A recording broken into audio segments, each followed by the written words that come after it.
여호와의 사자가 아비에셀 사람 요아스에게 속한 오브라에 이르러 상수리 나무 아래에 앉으니라.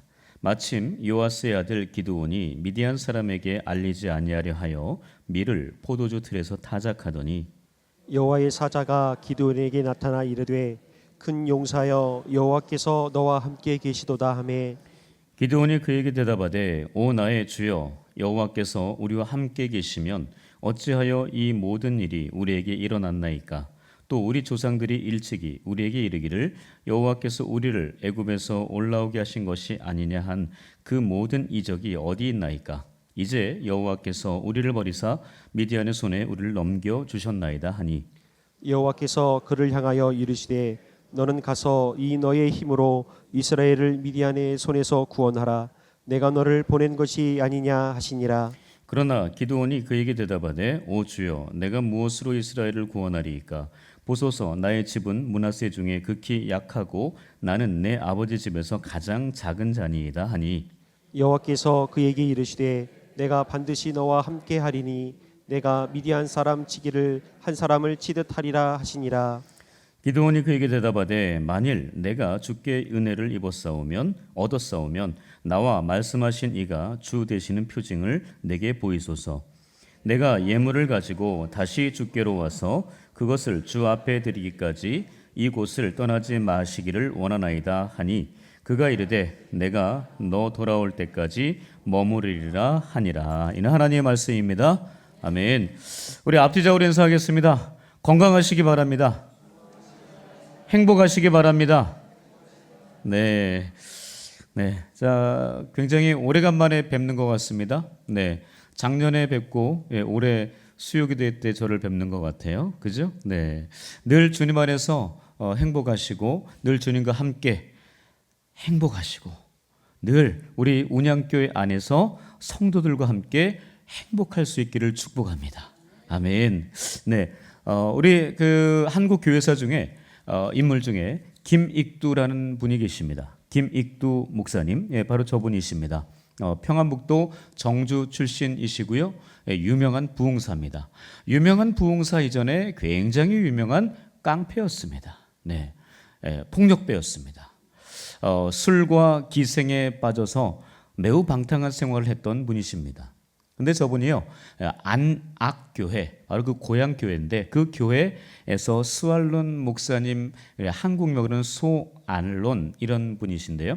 그분이 그 설교를 통해서 이분이 변화되기 시작했습니다. 그래서 모든 깡패 생활들을 접고 이제는 하나님의 복음을 전하는 자로 그가 돌아서게 됩니다. 남문박 교회라는 곳에 시무를 했는데요.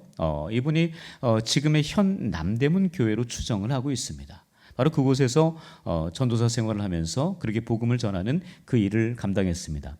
그분이 스왈론 목사님을 통해서 회심을 하고 난 이후에 그분이 이렇게 고백합니다. 한번 읽어볼까요? 시작. 나는 지금까지 사람을 때렸지만 오늘은 하나님의 말씀이 나를 때리셨습니다. 네, 참 말도 예쁘게 해요. 네. 그러니까 워낙 사람을 많이 팼기 때문에 말도 참 그렇게 합니다. 네. 자기가 그렇게 사람을 많이 패고 다녔기 때문에 오늘은 하나님께서 말씀으로 나를 팼다는 거예요. 여러분 오늘 하나님께서 말씀으로 여러분을 팰 수 있기를 축복합니다. 괜찮으시겠어요? 여러분 그 예레미야서에 보면 말씀이 방망이라고 이야기합니다.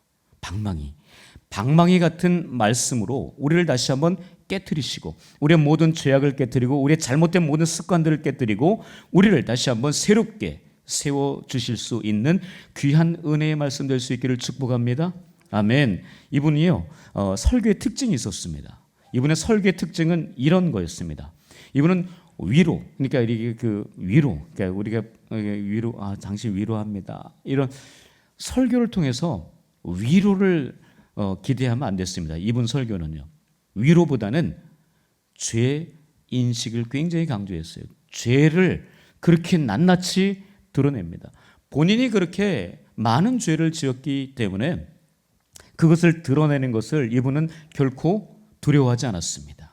자기가 실수하고 잘못하고 지금까지 지은 모든 죄들을 그렇게 성도들 앞에 이야기하면서 성도들도 그 죄를 다 내어놓기를 그렇게 요구하고 그렇게 설교를 통해서 그분들이 죄를 짓지 않도록 만들었습니다. 그래서 이분은요, 사람의 마음을 찌르는 칼 같은 설교를 했어요. 굉장히 강했습니다. 그래서 부흥사로서 놀라운 그런 역할들을 정말 수많은 사람들이 회심하고 돌아오게, 본인도 그렇게 돌아왔던 것처럼 그렇게 회심하고 돌아올 수 있는 그 모티브, 그 기회를 많이 제공했어요. 그래서 이분은요, 자기 중심성이 죄거든요. 자기 마음대로 하는 거거든요. 이게 자기 중심성을 내려놓고 하나님, 예수, 말씀 중심으로 변화되도록 불같은 설교를 했습니다. 이 강단이 너무 뜨거웠던 거예요. 그 불이 내리는 것처럼, 오순절 마가다락방에 불이 내리는 것처럼 그렇게 뜨거운 그런 말씀을 증거했다라고 이야기합니다. 그래서 이분은요, 한국 교회 초기 회개 신앙의 상징이었습니다. 날마다 그렇게 하나님 앞에 통성으로 회개하고 자복하는 그런 일들을 이 목사님이 이 강단에서부터 그렇게 시작을 했다는 거예요. 그러니까 수많은 사람들이 회개하고 주님 앞으로 자복하고 돌아오는 그런 역사를 이분이 많이 행했다라고 그렇게 이야기합니다. 저는 우리 운양의 강단이 그렇게 놀라운 뜨거운 불의 역사가 일어나는 그런 귀한 은혜의 강단이 될 수 있기를 축복합니다.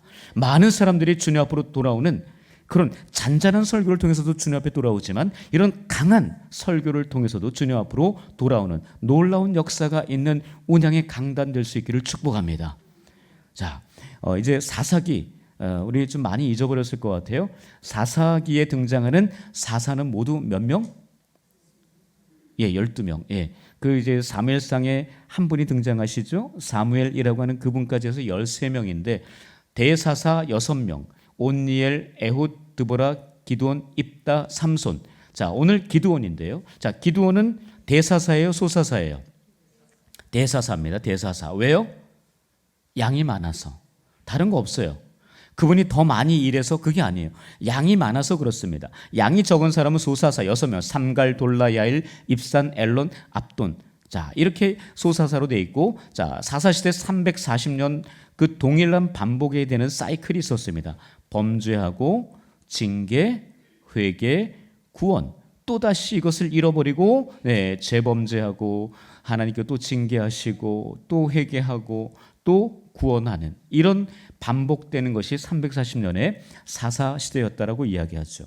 자, 그래서 그 사사시대의 그 사이클이 지금도 돌아가고 있어요. 그죠? 네, 지금도 동일하게 여러분 우리의 삶의 현장 가운데 반복되고 있다라는 게 참 안타까운 겁니다. 자, 사사시대의 그 전체 평가하는 구절이 저거라고 그랬어요. 핵심 구절인데 한번 읽어볼까요? 시작.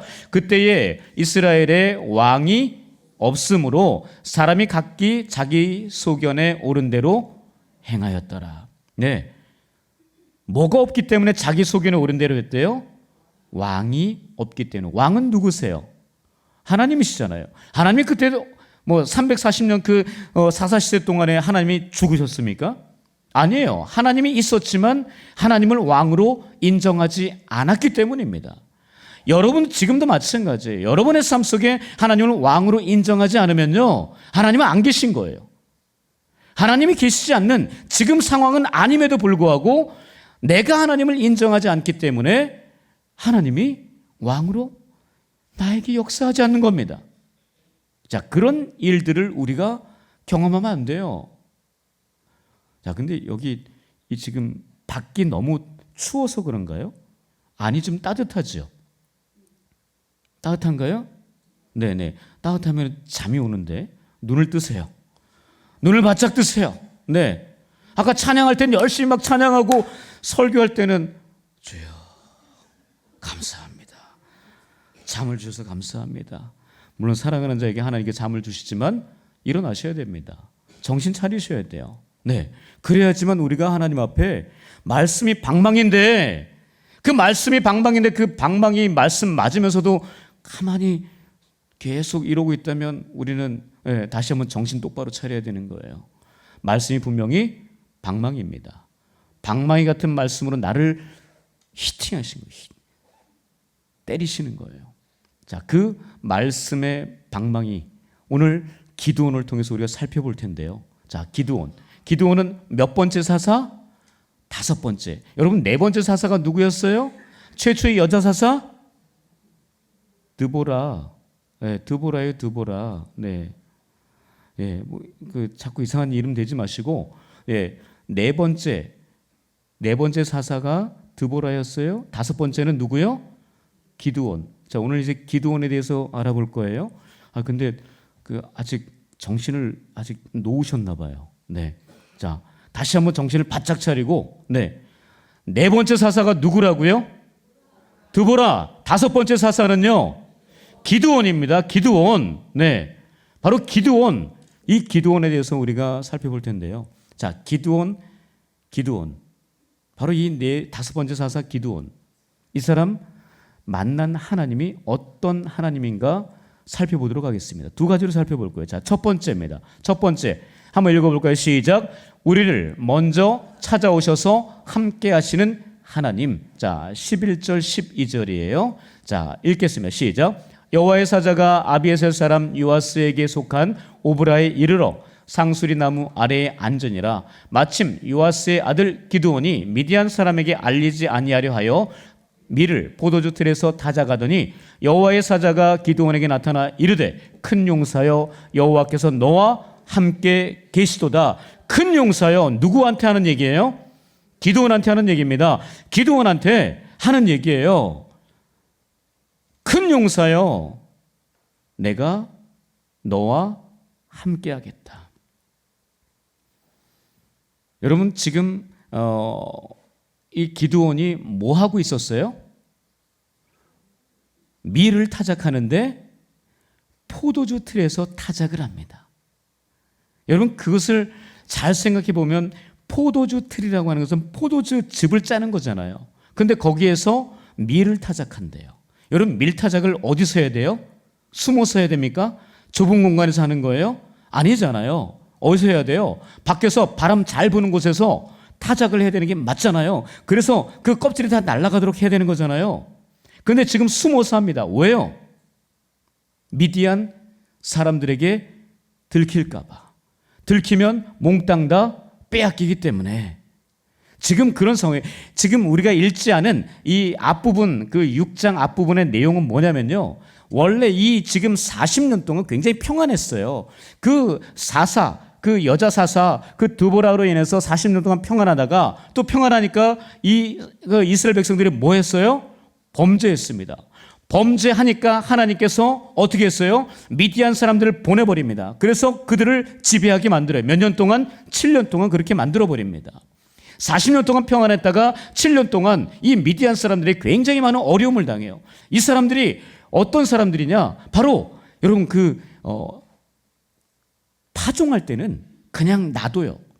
양식을 기르도록 놔둬요. 그런 다음에 언제 쳐들어와요?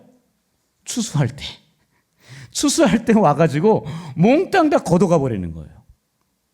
야, 이것처럼 정말 그 7년 동안 그러니까 이 사람들이 산에 가서 굴 파고 숨고요. 어떻게든 숨어서 어떻게든 뭔가 좀 살아보려고 애를 썼던 그런 상황이었습니다. 그것 때문에 지금 이 6절에 보시면, 본문 6절, 오늘은 본문 앞부분인데 6절에 보시면 바로 이렇게 기록하고 있어요. 시작. 이스라엘이 미디안으로 말미암아 궁핍함이 심한지라 이에 이스라엘 자손이 여호와께 부르짖었더라. 뭐 했대요? 부르짖었어요. 왜요? 힘드니까, 너무나 고통스러우니까, 먹을 게 없으니까. 이런 상황 가운데 이 지금 미디안 사람들로 인해서 이 이스라엘 백성들이 부르짖습니다. 헛짓거리 했잖아요. 40년 동안. 그러다 보니까 하나님께서 7년 동안 굉장히 힘들게 만들어 버렸어요. 그러니까 이들이 그 궁핍해서 부르짖을 수밖에 없었습니다.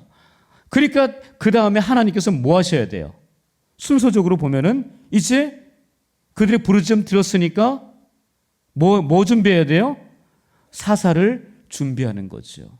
그래서 지금 다섯 번째 사사가 누구라고요? 이제 기드온입니다.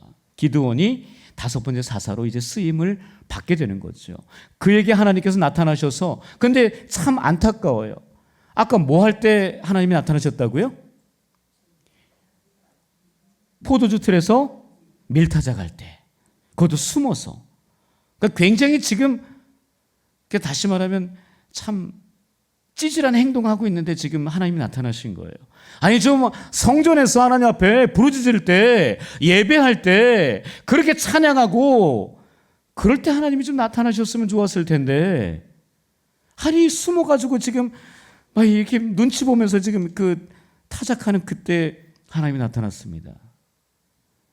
여러분, 하나님이 그럴 때 나타나요.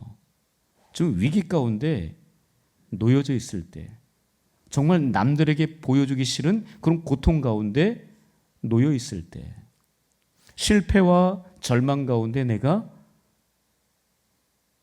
내려져 있을 때, 너무나 힘든 그때에 하나님이 나타나십니다.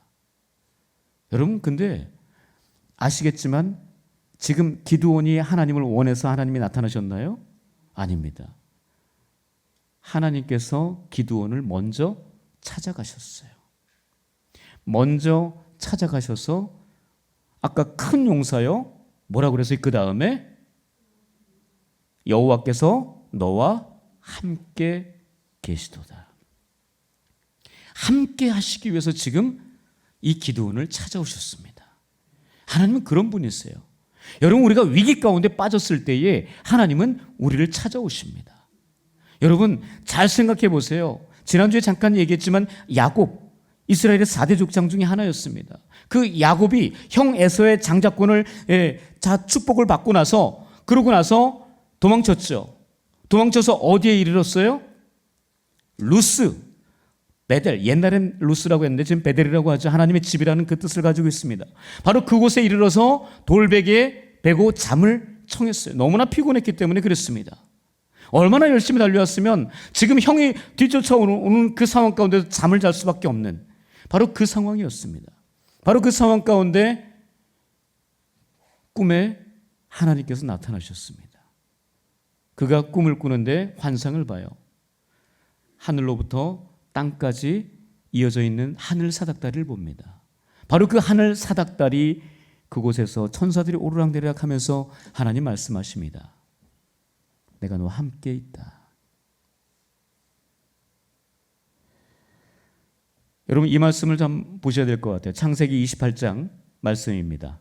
15절 말씀 시작. 내가 너와 함께 있어 내가 어디로 가든지 너를 지키며 너를 이끌어 이 땅으로 돌아오게 할지라. 내가 내게 허락한 것을 다 이루기까지 너를 떠나지 아니하리라.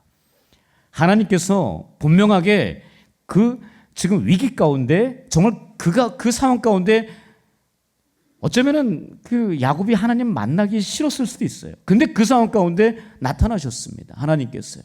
그러면서 내가 너와 함께 있다라고 이야기합니다. 바로 기드온에게 하셨던 그 말과 똑같아요. 큰 용사여, 내가 너와 함께 있겠다. 지금 그렇게 위기 가운데 있던 기드온에게, 이 지금 위기 가운데 있던 이 야곱에게 하나님 나타나셔가지고 하시는 말씀이 내가 너와 함께 있다라고 말씀하십니다. 여러분, 우리가 알고 있는 모세, 여러분 모세, 그가 애굽에서 40년 동안 왕자로 잘 살았어요. 그러나 한 사람을 죽임으로 말미암아 도망자로 미디안 광야로 가죠. 그곳에서 40년을 그냥 그저 그렇게 살아갔습니다. 목동으로 살아갔어요. 처가살이하면서 살아갔습니다.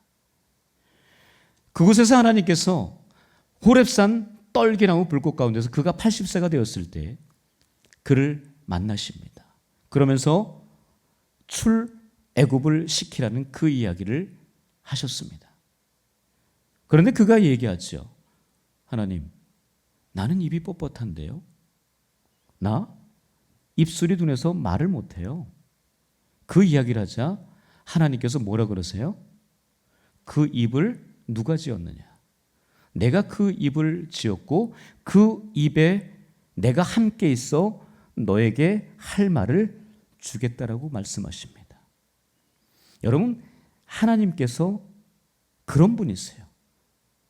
어쩌면 모세 또한 그 장소에서 하나님 만나기 싫었을 거예요.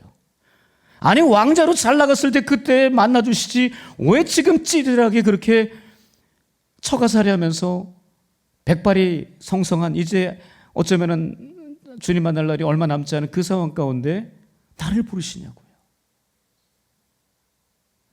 그러나 하나님께서 내가 너와 함께 있다. 하나님 그런 분이십니다. 바로 그때 찾아오십니다. 여러분 베드로 잘 아시죠? 베드로 그렇게 하나님 앞에 주님 앞에 내가 결코 당신을 떠나지 않겠다고. 그러나 그가 예수 그리스도께서 십자가에 달리실 때 그는 저주하면서 부인하고 도망치고 말았습니다. 바로 그 실패한 인생, 도망자의 인생이었습니다. 바로 그 순간 너무나 마음이 무너지고 그 마음 가운데 자괴감이 들고 내가 살아서 무엇하나 라고 하는 생각이 들었을지도 모르겠습니다. 바로 그때 주님께서 나타나셨죠.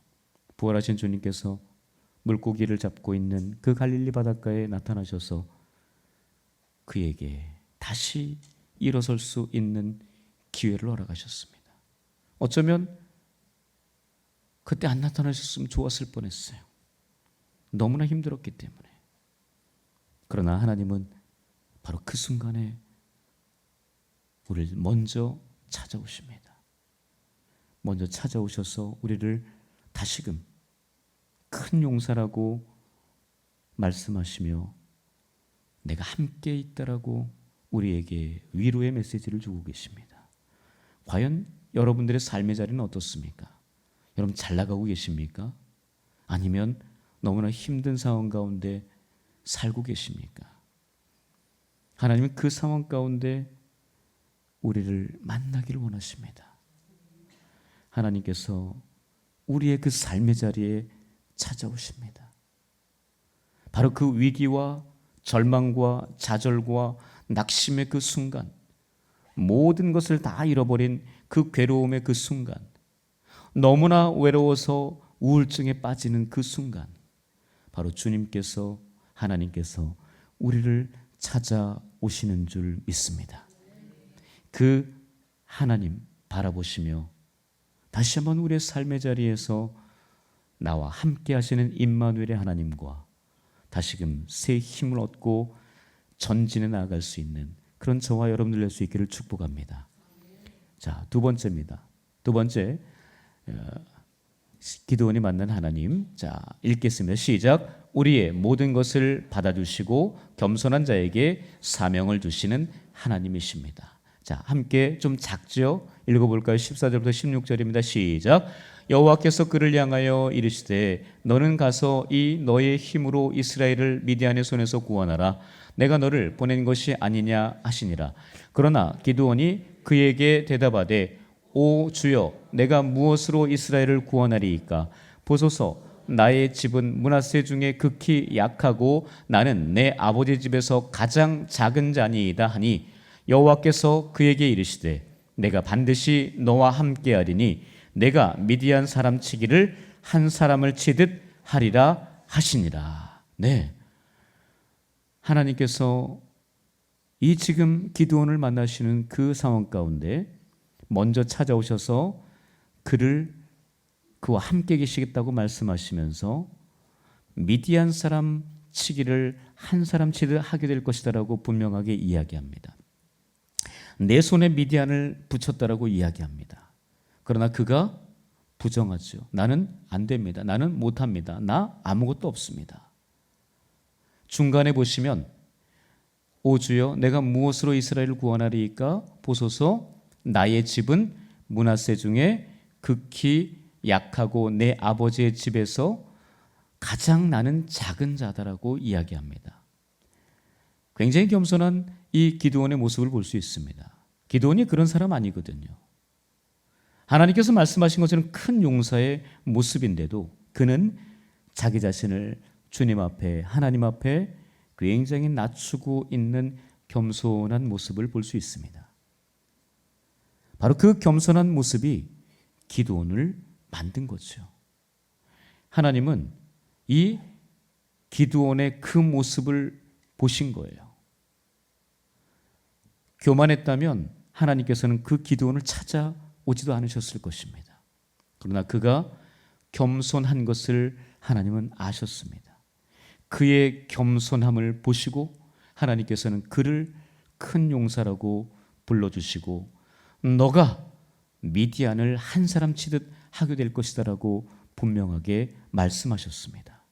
하나님은 겸손한 자에게 하나님께서 사명을 허락하십니다. 그 겸손함을 통해서 그 사명을 이루시는 분이시다는 것을 우리는 너무나 잘 알고 있습니다. 하나님이 가장 싫어하는 사람은 교만한 사람입니다. 교만은 하나님이 가장 싫어하는 죄악 가운데 하나라는 사실을 우리는 잘 기억해야 합니다. 사울 왕과 다윗 왕의 차이는 교만과 겸손의 차이였습니다. 교만할 때 하나님은 사울을 패하십니다. 겸손할 때 하나님은 왕으로 다시금 세워주십니다. 우리는 그 사실을 다시 한번 기억해야 할 것입니다. 바로 겸손을 붙들고 우리는 살아야 합니다. 우리의 삶의 현장 가운데서 겸손하지 않으면 그 겸손의 모습을 다시 한번 회복할 수 있기를 축복합니다. 하나님께서는 분명하게 우리에게 겸손으로 함께 하라고 말씀하십니다. 여러분 A.W. 토저라는 분이 계십니다. A.W. 토저라는 분이 저분이신데요. 20세기 복음주의 영성의 거장이었습니다. 목회자였고 영성 신학자였습니다. 이분은요, 하나님을 깊이 아는 지식과 하나님만을 갈망하는 신앙을 강조했습니다. 그러면서 결단 없는 신앙, 십자가 없는 복음을 날카롭게 비판한 그런 신학자였습니다. 그분이 이런 이야기를 합니다. 빨간 글씨 한번 읽어볼까요? 자, 시작. 하나님 앞에서 무릎 꿇지 않는 사람은 결국 세상 앞에서 무너진다. 다시 말하면 하나님 앞에 겸손하지 않는 인생은 하나님께서 사용하지도 않습니다. 겸손할 때 하나님께서 분명하게 사용하신다는 이야기입니다. 하나님 앞에 무릎 꿇고 겸손하게 기드온처럼 살아가는 사람은 바로 세상 앞에 당당하게 하나님께서 세워주신다는 이야기입니다. 반대로 이야기하면 하나님 앞에 무릎 꿇지 않으면 세상 사람 앞에, 세상 물질 앞에, 세상 권력 앞에 무릎을 꿇을 수밖에 없다는 그런 이야기입니다. 우리 운양의 수요기도에 나온 우리 귀한 식구들은 바로 하나님 앞에 무릎을 꿇고 겸손함으로 하나님만을 바라보고 하나님만을 찬양하고 하나님만을 예배하는 그런 귀한 분들인 줄 믿습니다. 바로 그런 사람들을 하나님께서 어떻게 하십니까? 높여주십니다. 때가 되면 높여주신다라고 분명하게 이야기합니다.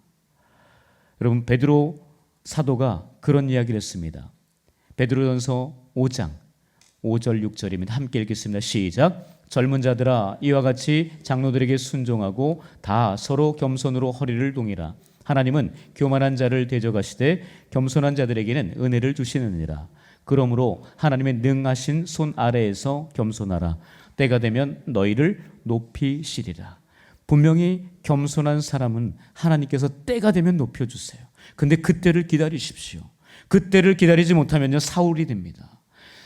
기다리지 못하면, 인내하지 못하면, 참지 못하면 사울이 되고 말아요. 비참한 인생이 되고 만다는 이야기입니다. 끝까지 하나님께서 세워주실 때까지, 하나님의 때까지 기다리는 겁니다. 내 때가 아닙니다. 사람들이 원하는 때가 아니에요. 하나님의 때까지 기다려야 됩니다. 그때 반드시 하나님께서 우리를 높여 주실 것을 믿습니다. 그때를 여러분 기대하시고, 여러분 그때는 반드시 와요. 그 때를 여러분 기다리십시오. 근데 그 기다림은 겸손의 허리를 동이면서 기다려야 됩니다. 그냥 기다리는 거 아니에요. 사람 쫓아다니면서, 물질 쫓아다니면서 그런 거 아닙니다.